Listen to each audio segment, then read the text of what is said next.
Nous sommes samedi soir, il est 21h. Christophe, brigadier à la police secours de Roubaix depuis 9 ans, démarre son service. Bonsoir, TN59, sortie de PS 121 Alpha 4, vacation de 21h10 à 5h20. Pendant ces 8 heures de ronde, le brigadier va arpenter les rues de cette ville qu'il connaît comme sa poche. Et le samedi en général, Christophe ne manque pas de travail. C'est différent, ouais, surtout le week-end. Les gens sont un peu plus alcoolisés, tout ça, donc... Puis après, des tapages, des perturbateurs aussi, des jeunes qui font du bruit. Cela fait à peine 10 minutes que l'équipe a quitté le commissariat et Christophe est appelé en renfort. Transmettez pour 121. Des collègues de police secours viennent de tomber sur un homme blessé au visage. Il vient d'être agressé par une bande du même âge que lui. Arrivé sur place, Christophe prend l'affaire en main. Vous êtes fait démonter, ouais? Je suis fait démonter, qu'est-ce que vous voulez faire? Vous voulez faire quoi? Ils sont trois contre vous, vous voulez faire quoi? Le jeune homme refuse de se faire soigner. Il n'a qu'une idée en tête. Mes frères, ils arrivent, on va rigoler. Mais ça sert à rien. Se venger. Pour éviter ça, Christophe et ses collègues font tout pour le calmer. Mais le brigadier a tout juste le temps de monter dans sa voiture. Le jeune homme vient de mettre ses menaces à exécution. Cette fois, c'est dans cette station de métro voisine qu'une nouvelle bagarre menace d'éclater. Quand Christophe et ses hommes arrivent sur les lieux, ils découvrent une situation au bord de l'explosion. Le jeune homme blessé qu'il vient de tenter de calmer a rameuté toute sa famille. Et il s'apprête à se venger sur cette bande de 4 jeunes. Pour reprendre la situation en main, Christophe tente d'isoler celui qui est le plus menaçant, c'est le grand frère du blessé. Tonfa, bombes lacrymogènes et même flashball. Les intimidations des policiers semblent n'avoir aucun effet sur cette famille déchaînée. Elle se retourne même contre les policiers. Et cette jeune femme, la petite sœur du blessé, n'est pas en reste. Pour se sortir de cette situation critique, les policiers n'ont qu'une solution. Utiliser leur gaz lacrymogène. Mais tout dégénère quand les hommes de Christophe vont demander au père de la famille de quitter la station.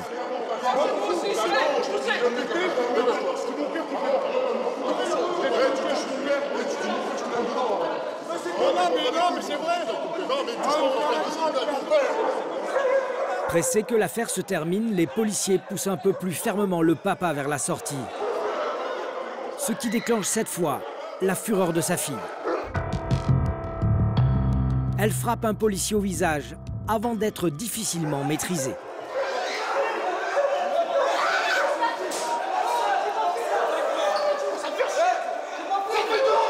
Pour cet accès de violence, la jeune femme va être conduite au commissariat. Mais une fois encore, la famille vient à la rescousse. Cette fois, c'est son frère qui tente de la libérer. Sortis de la station, les hommes de police secours croient enfin en avoir terminé. C'est sans compter le jeune homme, avec qui toute l'affaire a démarré voici 1 heure. Il semble vouloir encore en découdre. Mais cette fois, les policiers contrôlent la situation. Un samedi soir, hélas ordinaire, pour Christophe. On a essayé de gérer le truc, il y a eu des violences sur un collègue, donc lors de l'interpellation, ça a dégénéré à fond. On a dû évacuer tout le monde, donc on les a évincés un peu difficilement, mais au final, le calme est revenu. Le jeune homme ne se calmera pas avant plusieurs heures. Sa sœur a été placée en garde à vue et accusée de rébellion contre les forces de l'ordre. L'année dernière, plus de 700 faits de violence sur la voie publique ont été recensés à Roubaix. Ancienne cité aux industries prospères, Roubaix connaît depuis un taux de chômage record et une criminalité qui explose. Police! Dans cette ville classée zone de sécurité prioritaire, les 400 policiers du commissariat central se mobilisent pour reconquérir le territoire occupé par les délinquants. Allez-vous pousser dans l'opération de police? En quelques années, Roubaix est devenu un haut lieu du trafic d'herbe et de cannabis. Dans cette ville pauvre, certains dealent pour survivre et d'autres montent des business en toute impunité. Roubaix, tu peux tout acheter, tu peux tout vendre. Même du plutonium. Mais la drogue amène souvent d'autres problèmes de criminalité, notamment les cambriolages. Avec Fred et Jean-Philippe, vous verrez comment ce fléau fait voler en éclats certaines familles. On a tout fait pour toi ici. Je t'ai dit, j'ai rien à voir, Wallah. Et les délinquants sont de plus en plus jeunes à Roubaix. Pour prévenir cette violence, la police intervient dès l'école. Quand les professeurs sont dépassés, c'est le brigadier Robert et son code pénal qui débarquent. Tu t'appuies pas contre le mur et tu me dis pas c'est bon. Violence, drogue, cambriolage, enquête sur l'envers du décor de l'ancienne ville, aux 1000 cheminées. En première ligne toutes les nuits, Christophe sillonne les rues de Roubaix. Dans la 3e ville du Nord, pour la police, il n'est pas toujours facile de faire respecter la loi. Il n'y a plus vraiment de notion de respect. Les jeunes maintenant, ils voient la police, peu leur importe, hein, ils font leur show devant. Donc on essaye de leur mettre des barrières, mais ça marche pas toujours. Cette voiture vient de griller un stop à la barbe de Christophe. Mais en plus, le brigadier a surpris le passager et lui adresser un geste obscène. Il décide de l'arrêter. C'est quoi ce fuck là que vous faites, ce doigt là? Bon, Vous avez un problème avec la police? regardez. Sinon, faut descendre. Vous allez descendre, ouais.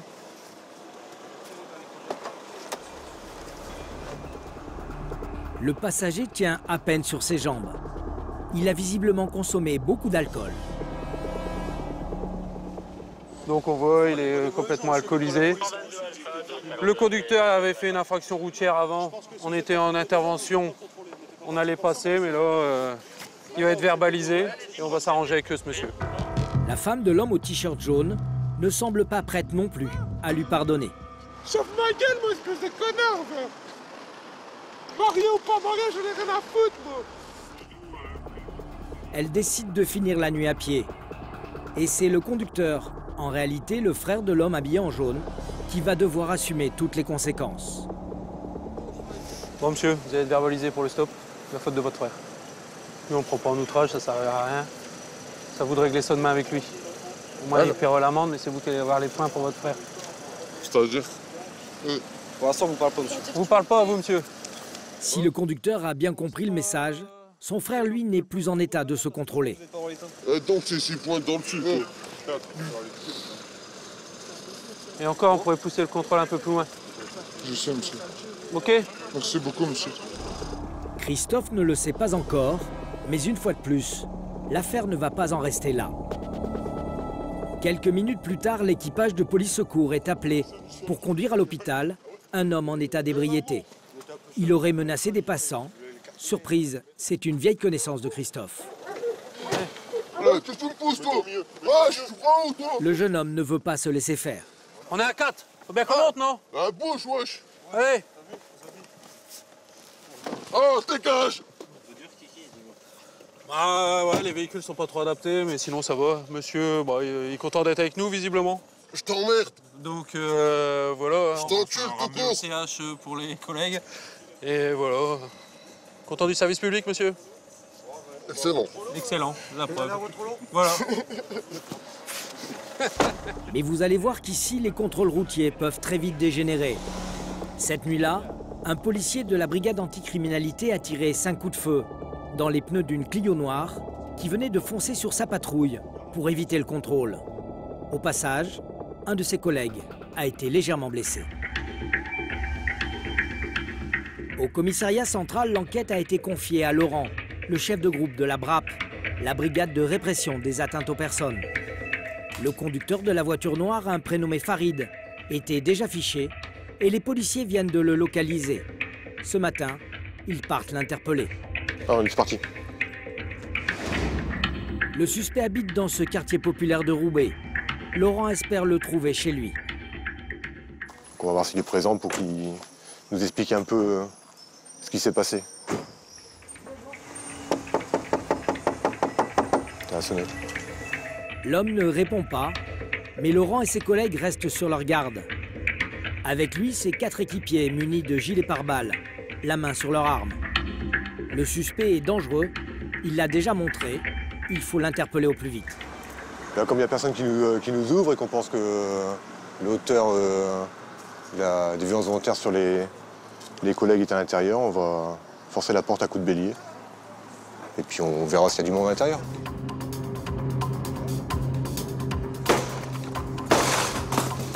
Police! À l'intérieur, la maison semble abandonnée. Les policiers espèrent avoir plus de chance à l'étage.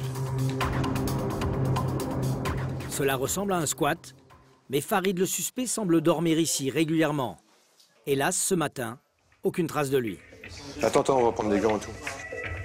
Les enquêteurs procèdent alors à la perquisition des lieux.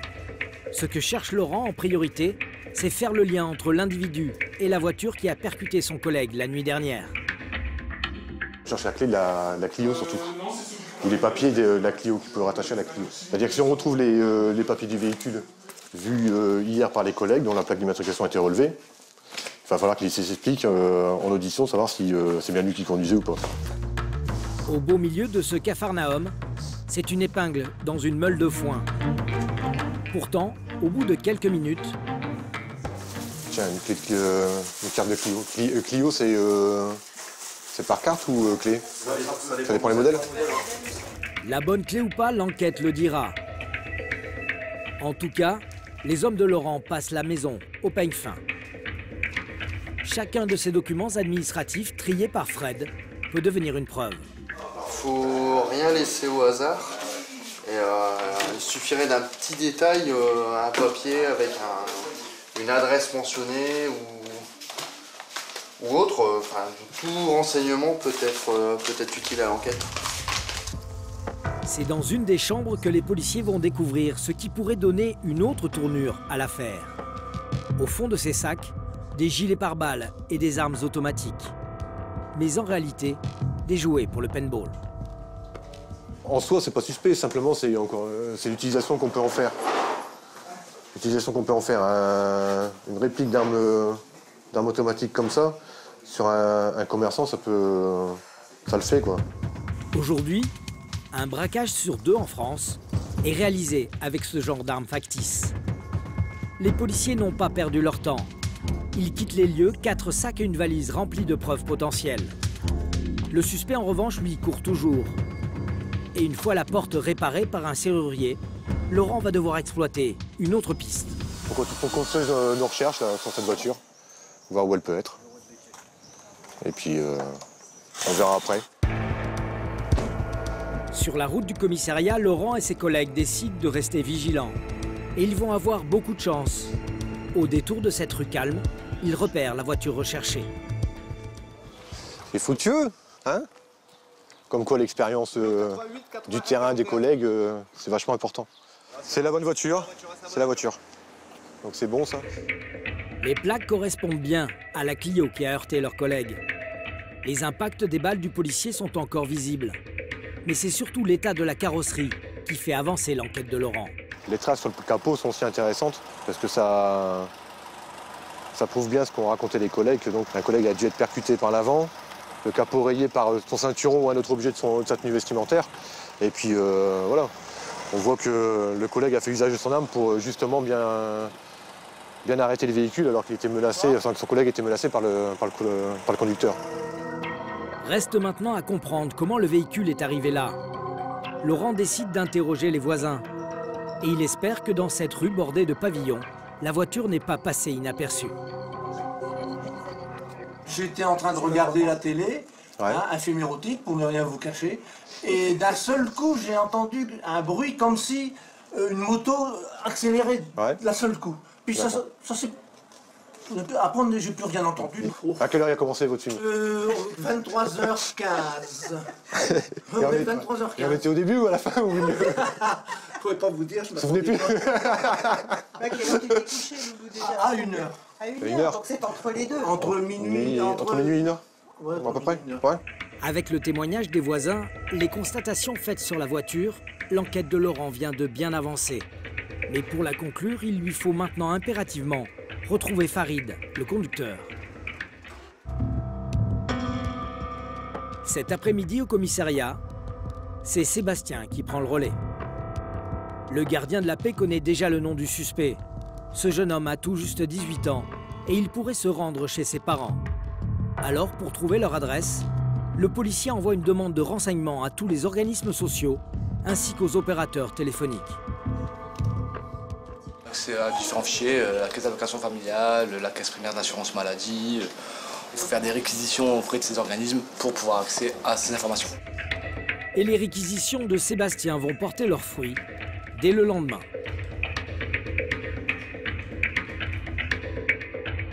Lolo, tu peux venir s'il te plaît? Sébastien est content. Il vient de récupérer l'adresse familiale de Farid, mais surtout son numéro de téléphone portable, avec la liste de ses appels et sa position géographique au moment où il l'est passé.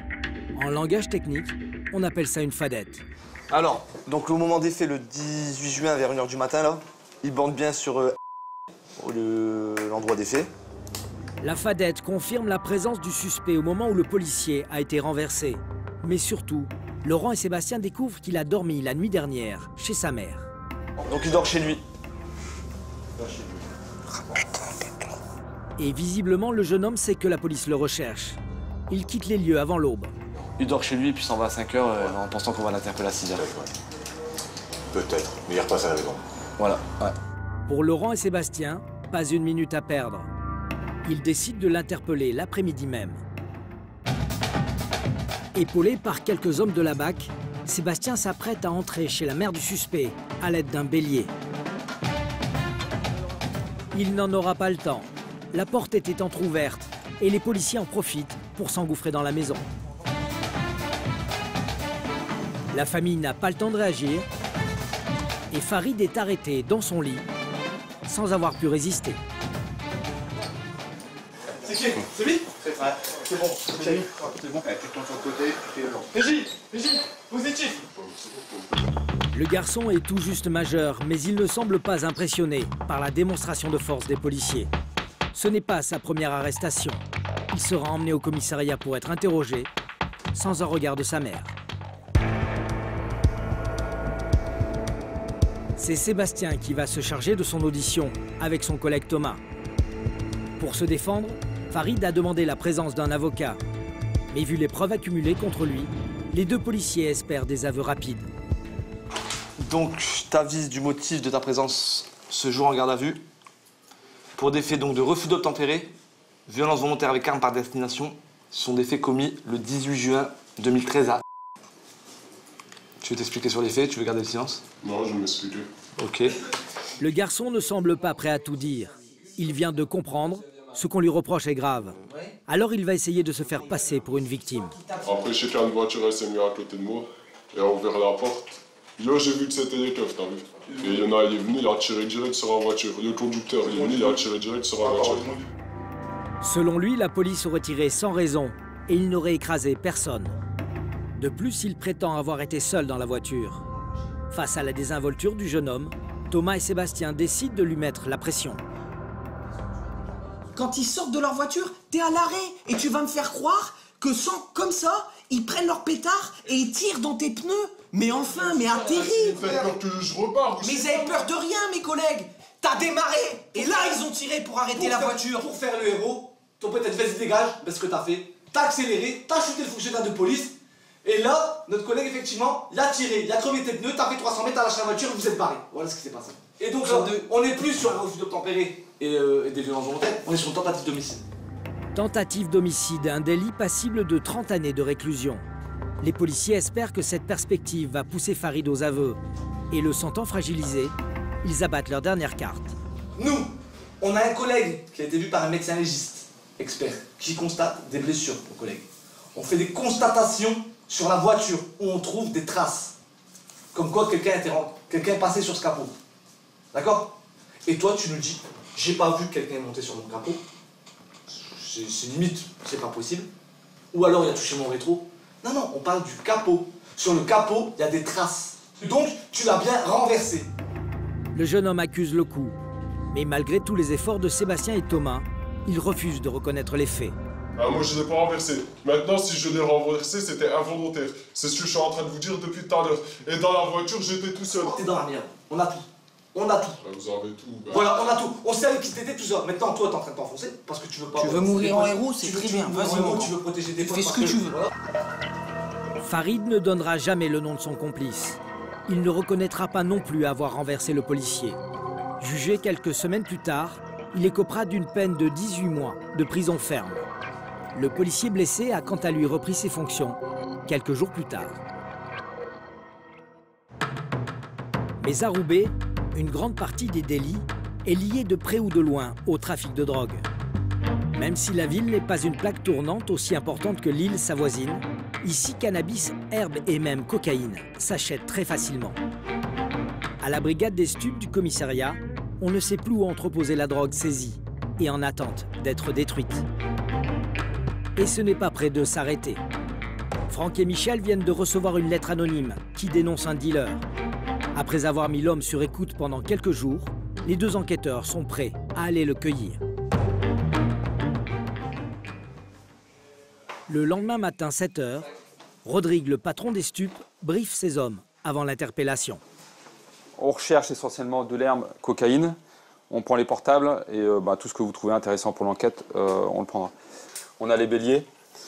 Et puis après, on respecte les consignes de sécurité. Faites attention à vous. Le dealer a déjà fait de la prison pour des cambriolages à répétition. Alors les policiers se déplacent en force. On y va les bilous tout colle. Et Franck et Michel vont essayer de le surprendre dans son sommeil. Pour éviter que le dealer se débarrasse de la drogue qu'il entreposerait chez lui, Franck a convaincu le propriétaire du logement de lui confier les clés. Et c'est ici qu'il doit les récupérer. La clé de son appartement directement. C'est quoi ton nom déjà? Ok, ça marche. Donc apparemment on a les clés du logement. Ça nous permettrait de rentrer dedans sans devoir casser. Tiens, ça sera beaucoup plus simple pour tout le monde.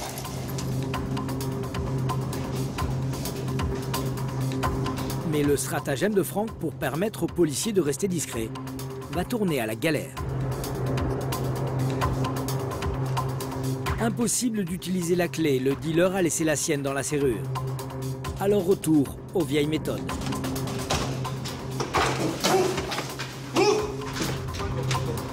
Inquiété par le bruit, le locataire finit par ouvrir la porte. Les policiers en profitent pour se jeter sur lui. Déplacement en garde à vue. Ok, il est exactement 7 h 35 dans le cas d'un trafic de produits stupéfiants. On est d'accord? Vu la taille du studio, la perquisition est rapide.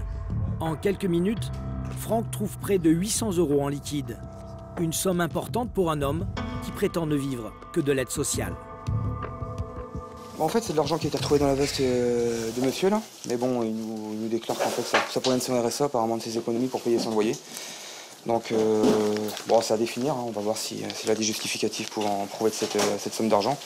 Maintenant, moi, perso, je me balade pas chez moi avec ça dans mes poches. Le problème, c'est que les policiers vont aussi mettre la main sur une grosse plaque de cannabis, à peine dissimulée dans cette boîte en carton.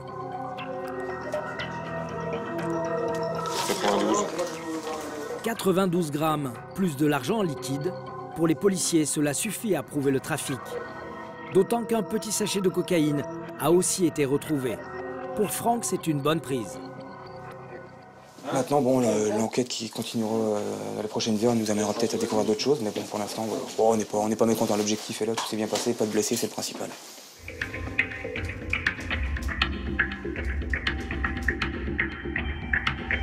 De retour au commissariat, c'est Michel, le collègue de Franck, qui va mener l'audition. Visiblement, le suspect a décidé de tout avouer. Qu'est-ce que tu vendais comme produit? Alors, tu pouvais avoir de tout ça, ferme, coque, shit. Est-ce que tu as des associés?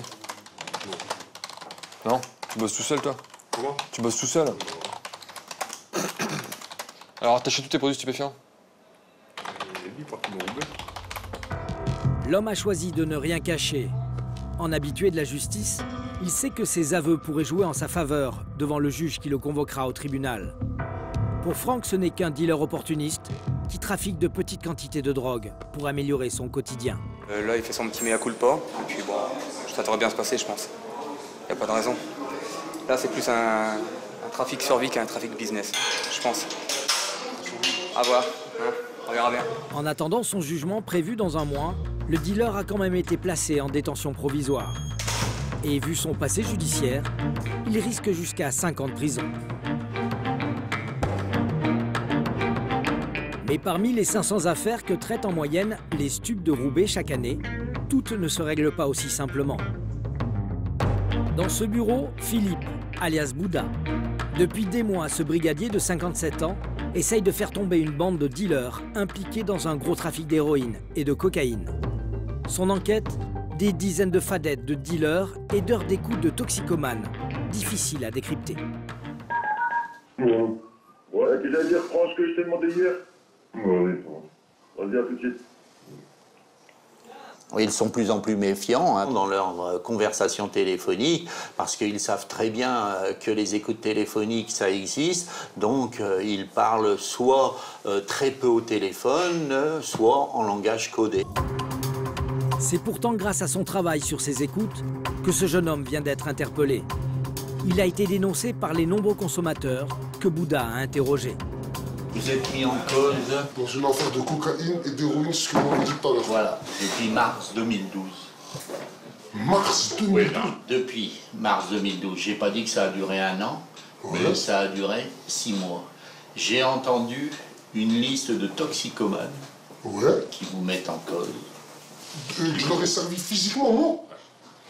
J'aimerais bien les voir, honnêtement. Le suspect a l'air sûr de lui. Jamais pris en flagrant délit, il sait qu'il peut brouiller les pistes. C'est sa parole contre celle de ceux qui l'accusent. Pour s'en sortir, il va sortir le grand jeu. T'aurais pu me reprocher, allez, je préfère encore le d'une femme, je t'aurais dit oui. Je t'aurais dit oui. Mais après vendre la cocaïne ou de l'héroïne, j'ai jamais été dans...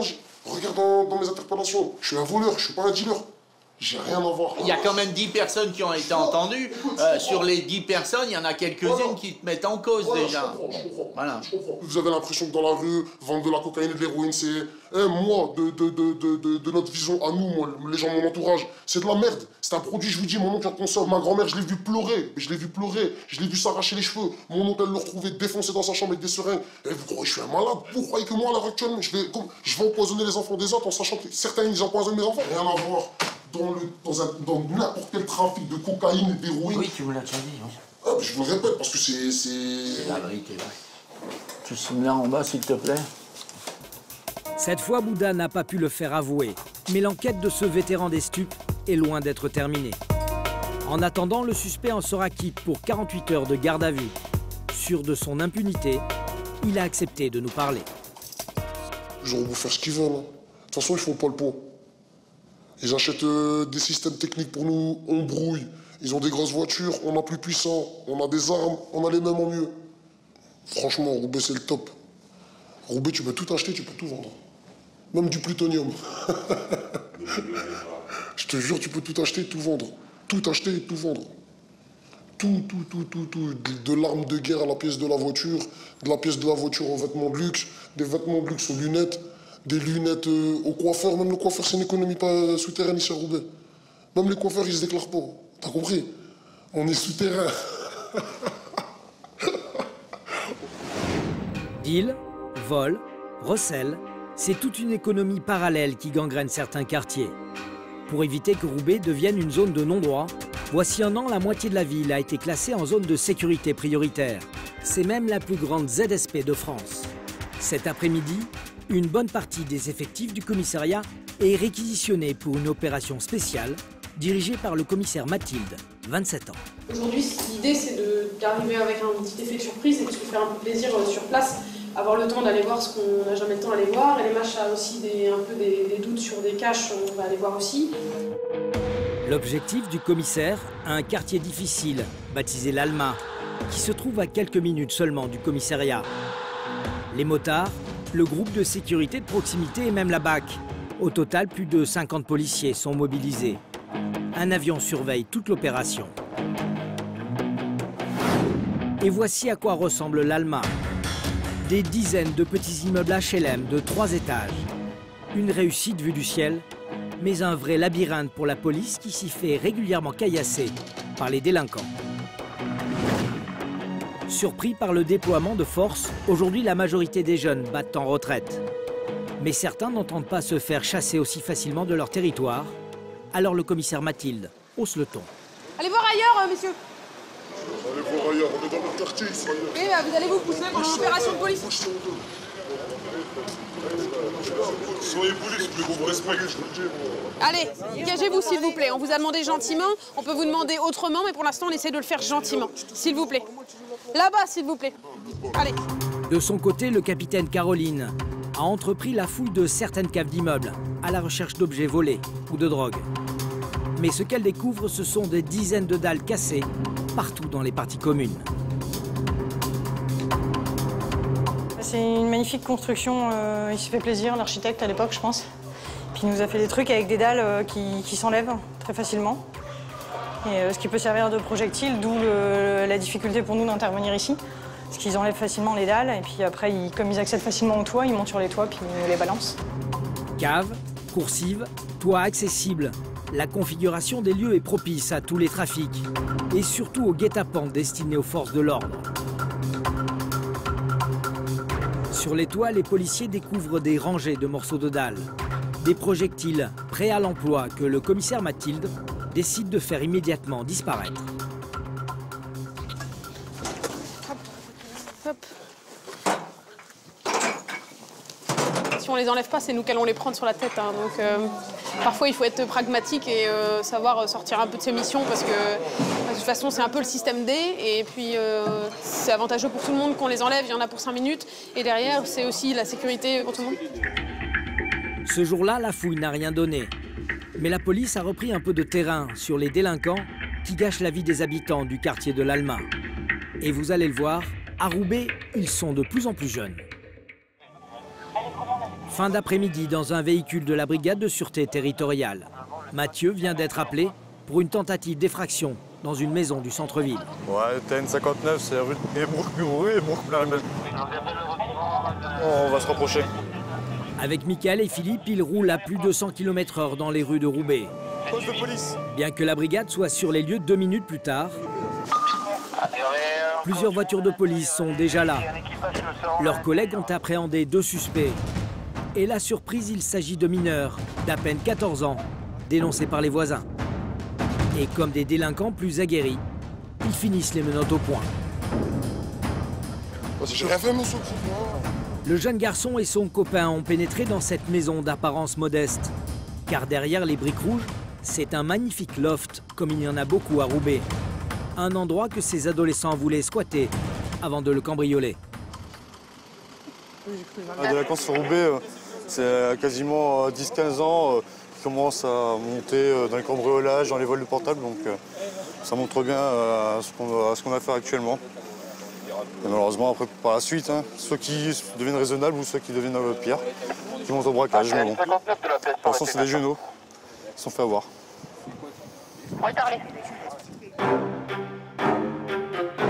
En réalité, ce ne sont pas 2, mais 4 mineurs, 3 garçons et une fille, qui ont été arrêtés par les policiers.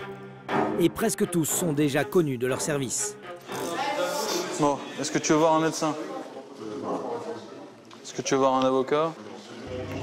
Placé en garde à vue par le capitaine Sébastien, il ne semble pas très inquiet à l'idée de passer quelques heures en geôle. Vu leur âge, ils savent qu'ils ne risquent pas grand-chose. Comme ils ont un sentiment d'impunité, effectivement, ça devient un jeu, quoi. Bon, ils se font un peu engueuler, ils se font un peu chahuter quand ils viennent ici au commissariat. Et après, même chez eux, au niveau des parents, ça suit pas, quoi.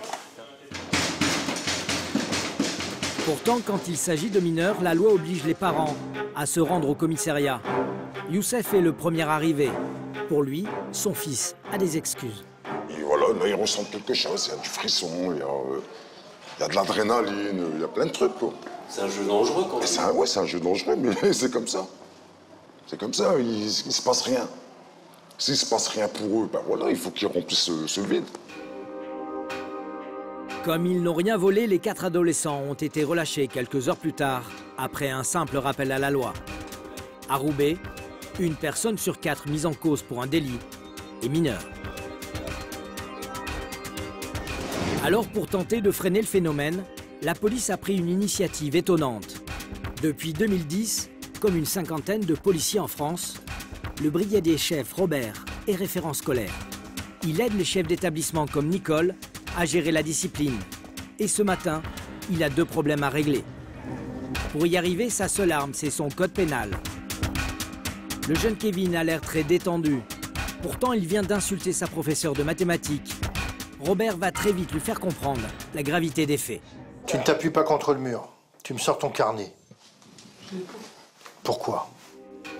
À la demande de la principale, Robert va tout faire pour que cela ne se reproduise plus. Je suis policier. Tu as dit à madame, allez chercher la police, on est là. Et pourquoi on est là? Tu as quel âge? Tu vas nous donner ton nom, ton prénom, ta date de naissance. Pourquoi? Parce qu'on est policier. Face à cette autorité, le comportement de Kevin va progressivement changer. Le code pénal de Robert a des arguments imparables. Il est marqué « Lorsqu'il est adressé à une personne chargée d'une mission de service public et que les faits ont été commis à l'intérieur d'un établissement scolaire, l'outrage est puni de 6 mois d'emprisonnement et de 7 500 € d'amende. 6 mois d'emprisonnement, c'est pour toi. Ça me casse les couilles, 6 mois de prison. Vous servez à rien, tu me crois pas? Si. Parce que tu as dit à madame, va chercher la police, maintenant on est là. Si tu me crois pas, je vais chercher l'enseignante, je lui demande de déposer plainte et on t'embarque tout de suite. Est-ce que tu réalises les conséquences de tes actes? Mais c'est la prof, là, à chaque fois quand je fais ça. C'est pas elle, la prof!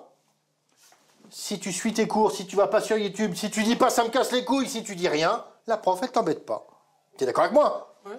Alors, t'as qu'à le faire. C'est pas ouais, c'est oui, monsieur. Oui, monsieur. T'es d'accord avec moi? Oui. Est-ce que tu as compris ce qu'il faut que tu fasses? Bah ouais, c'est bon. Pour pu... Alors attends, tu t'appuies pas contre le mur et tu me dis pas c'est bon. Parce que moi, il n'y a personne qui me dit c'est bon. Donc maintenant, si t'as pas compris, c'est tant pis pour toi. Qu'est-ce que je te dise? Bon. Cette fois, Kevin échappera aux sanctions habituelles. Pour la police, comme pour la principale de ce collège, ce rappel à la loi musclée vaut toutes les heures de colle. On essaye de garder en fait un cadre. Alors pourquoi j'élève la voix? Pour lui faire comprendre que c'est pas un gamin de 12 ans qui va commander.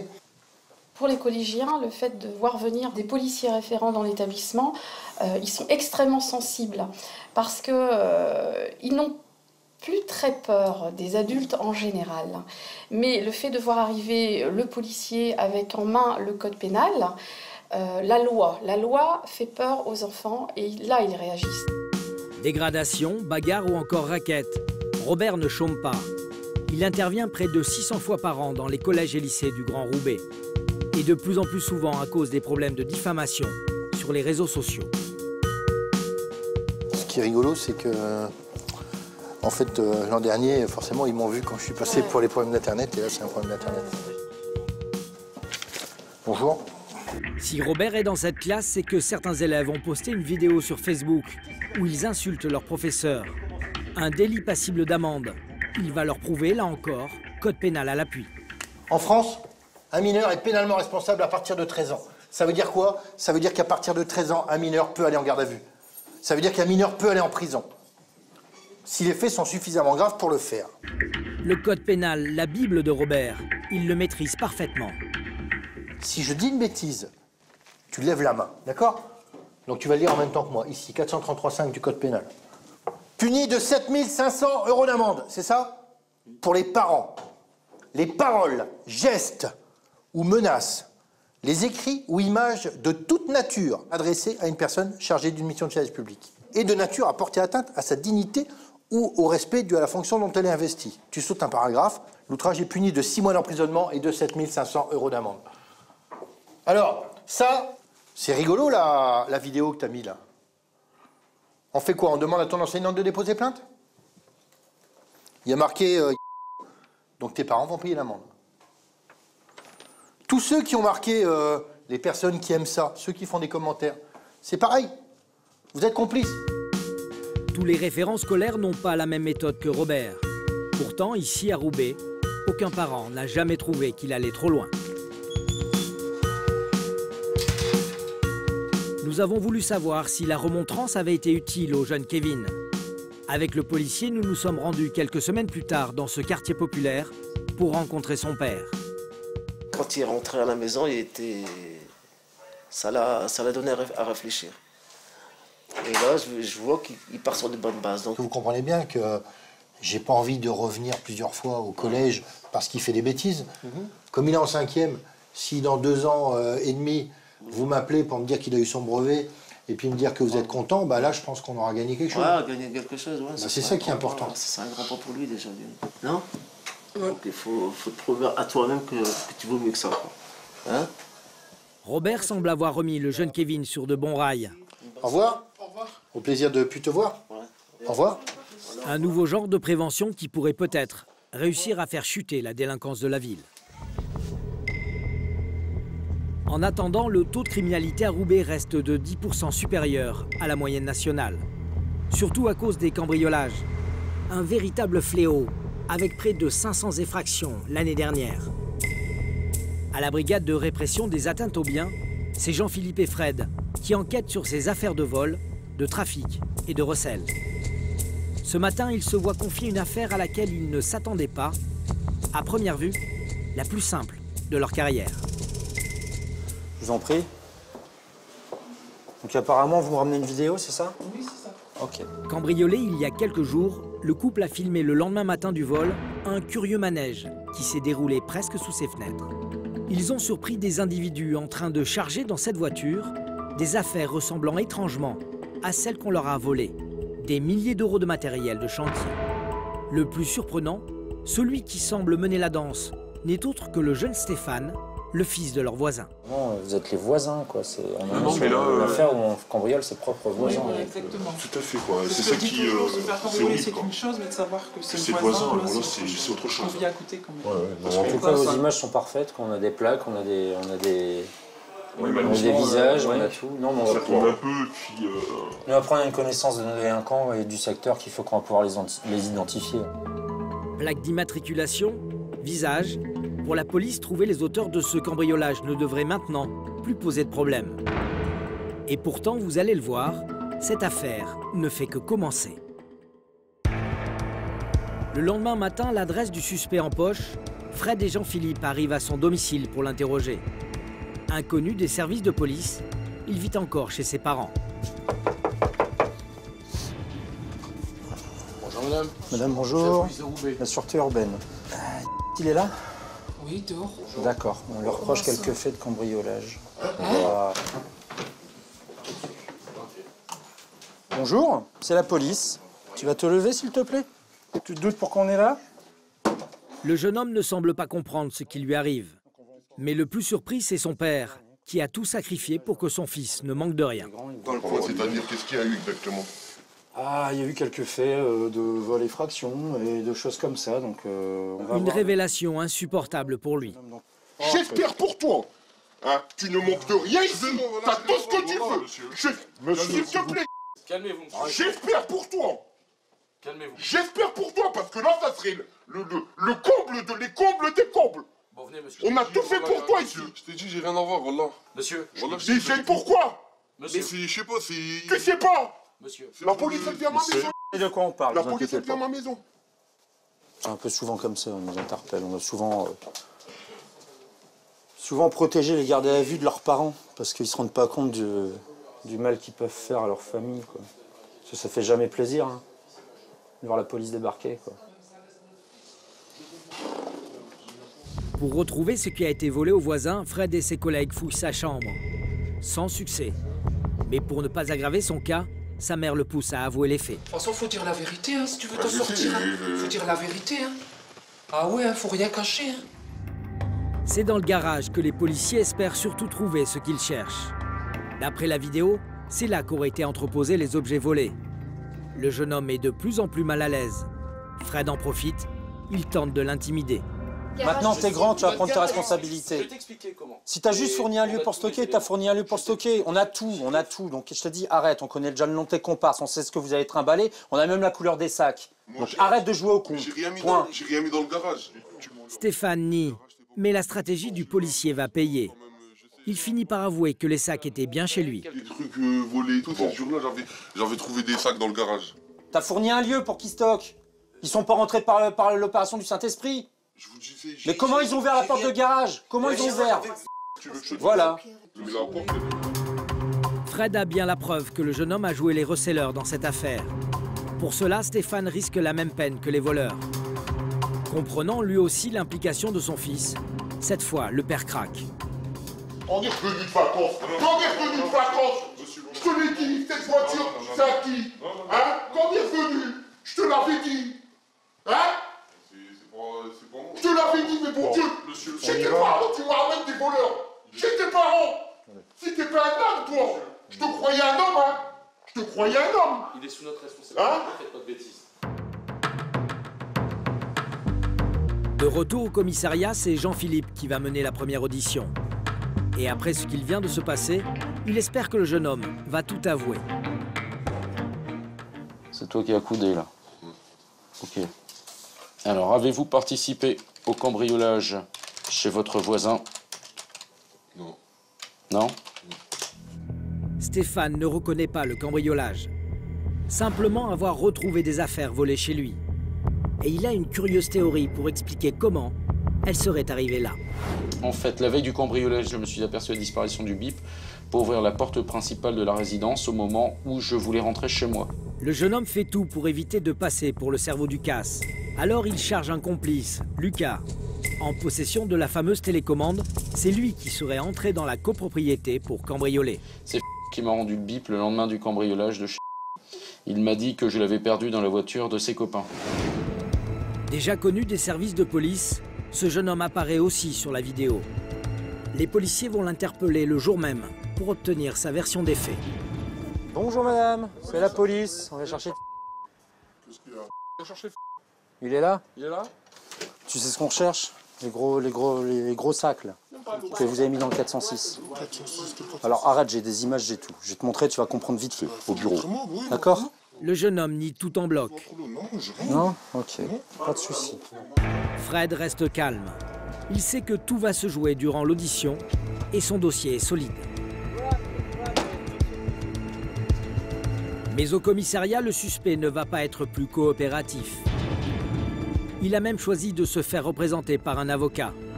Alors Jean-Philippe tente de le déstabiliser dès le départ. Regardez, ça vous rappelle rien? Cet été? C'est vous, ça? Ouais, ça c'est moi. Je t'ai raconté, c'est moi. Hein? Ouais, c'est moi. C'est vous? Obligé de reconnaître sa présence sur les lieux, il nie pourtant avoir volé le matériel.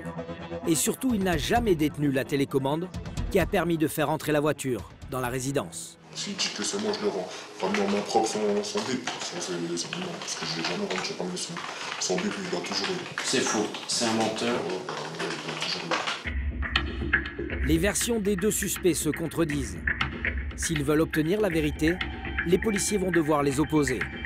On va refaire une petite audition? Dans le jargon judiciaire, on appelle ça une confrontation. Hélas pour les policiers, leur technique ne va pas si bien marcher que ça. C'est qui m'a rendu le bip le lendemain du cambriolage de chez monsieur. Il m'a dit que je l'avais perdu dans la voiture d'un de ses copains. Mais un simple regard de son complice sur lui, et Stéphane retourne complètement sa veste. Mais c'était qui me l'avait ramené, c'était pas... Ah. Donc, pourtant, c'est bien ce que tu m'as dit à l'origine. Ouais. Alors, comment ça se fait que tu m'annonces ça maintenant? Ça t'est revenu ou... Ouais, on m'a dit que tu l'avais oublié, que je connais même pas. Ah, d'accord. Problème, cette version brouille encore plus les pistes. Impossible pour les policiers de savoir maintenant qui a fait entrer la voiture dans la résidence, mais surtout, qui a réellement cambriolé la maison du voisin. Si tu nous mens, que ce soit cohérent jusqu'au bout. Comment est-ce que... Non, attends, je t'explique un truc. Je perds mon bip, même si tous mes potes savent que c'est mon bip. Le mec qui va me le ramener, il sait pas que c'est le mien. Déjà, il sait même pas que c'est à moi. Malgré la pression des policiers, Stéphane va même revenir sur l'intégralité de ses déclarations. Je savais pas, moi, que c'était des trucs volés dans mon garage, c'est pour ça que... Je te cite, « J'ai retrouvé du matériel dans mon garage qui était entreposé. Je me suis douté que c'était le matériel de mes voisins qui avait été cambriolé. » Jean-Philippe comptait beaucoup sur cette confrontation pour conclure l'affaire. Il sait maintenant qu'il n'aura jamais le fin mot de l'histoire. Seules les empreintes ADN prélevées dans la maison pourront peut-être permettre aux enquêteurs de confondre les cambrioleurs. T'en as peur? Non, c'est pas question que j'ai peur, c'est question... Non, mais t'en as peur. En fait, quand là, j'ai... T'en as peur? Non, ça n'a rien à voir, c'est quand là, on est en train de parler. Attends, je vais te dire franchement, il te jette un coup d'œil, d'un coup, tu te flippes et tu changes. Tu veux changer tes versions? Il m'a montré... Attends, sinon, si c'est ça, moi, tout ce que j'ai fait depuis ce matin, ça sert à rien, alors, parce que tu m'as raconté des babioles depuis ce matin. J'ai rien raconté je dis la vérité depuis tout à l'heure. Moi, je dis la vérité depuis tout à l'heure, c'est là. Bon, pour la suite, je vais faire un compte-rendu au magistrat, avec tout ce qu'on a là, et on verra la suite des événements par rapport à ça. D'accord? Quoi qu'il en soit, Stéphane et Lucas sont d'ores et déjà accusés de recel et ils risquent jusqu'à 5 ans de prison. En attendant de comparaître devant le juge, ils ont été remis en liberté. Retour avec Christophe et l'équipe de police secours qui terminent leur service. Pour tous ces policiers, faire régner la loi dans les rues de Roubaix présente toujours des risques. Et en fin de nuit, ce qu'ils redoutent, ce sont les bagarres qui dégénèrent. Donc suite à la bagarre, la victime se serait réfugiée dans un appartement situé juste au-dessus du kebab. Et on aurait encore peut-être des individus dans les parties communaux. Le problème, c'est que cette fois, les individus sont armés. Et Christophe ne va pas vraiment avoir le temps de se préparer pour intervenir. Lâche ça, lâche ça! Face à lui, 2 hommes se battent. Lâche ton couteau! Lâche ton couteau, je t'en mets une! Un jet de gaz lacrymogène permet aux policiers de désarmer sans danger l'homme au couteau. Mais en réalité, ce n'est pas une bagarre. Un ami essayait seulement de calmer le garçon après l'agression dont il venait d'être victime. Lâche! Par terre! Au sol! Au sol! Au sol! Pensant avoir arrêté un agresseur, les policiers le menottent sans attendre. Qu'est-ce qui se passe? C'est vrai qu'on était en train de faire une soirée, ils écoutaient des coups de pied à la porte, ça fait mon cousin, il est descendu, ils sont venus, ils l'ont frappé, ils étaient à 25, il a pris un coup de couteau ici. Son cousin, qui a pris un couteau à son tour pour aller se venger de cette bande. Christophe découvre une version à laquelle il ne s'attendait pas du tout. Ce qui est compliqué, c'est de savoir qui est la victime, qui est l'auteur. Donc là, l'individu interpellé avec le couteau, ce serait la victime au départ. Après, il s'est énervé, il s'est armé d'un couteau, c'est là qu'on l'interpelle. Le blessé s'en tirera avec quelques points de suture. Mais il sera quand même accusé de coups et blessures par arme blanche. L'enquête démontrera qu'il a aussi blessé quelqu'un durant la bagarre. Heureusement pour Christophe, les nuits de Roubaix ne réservent pas que des mauvaises surprises. Mais même quand de l'extérieur tout paraît calme, derrière les façades se cachent aussi des excès. Christophe se déplace dès qu'une fête dérange le voisinage. Et le samedi soir, c'est aussi chez les héritiers des grandes fortunes roubaisiennes que ça se passe. Non, Roubaix, c'est pas que des quartiers, bien au contraire, ou bien des beaux quartiers également. Tout le monde a l'image négative de Roubaix, mais il y a aussi c'est une ruche d'entreprise, il y a aussi des maisons de maîtres. Il n'y a pas que des jeunes désœuvrés. Le tapage n'est pas très important et les propriétaires ne se font pas prier pour baisser le son. Ça donne quand même pas mal. Ouais, fermer les fenêtres, baisser un peu. Cette fois, le service de Christophe se termine agréablement. On se croirait un petit peu à Cannes, comme quoi Roubaix, c'est pas que les quartiers. Ouais. Ça nous change un peu. Au revoir. On aura fait notre descente du tapis rouge pour ce soir. Mais avec 11 000 crimes et délits recensés chaque année au commissariat de Roubaix, appel général. Le policier sait que la prochaine nuit apportera son lot de surprises.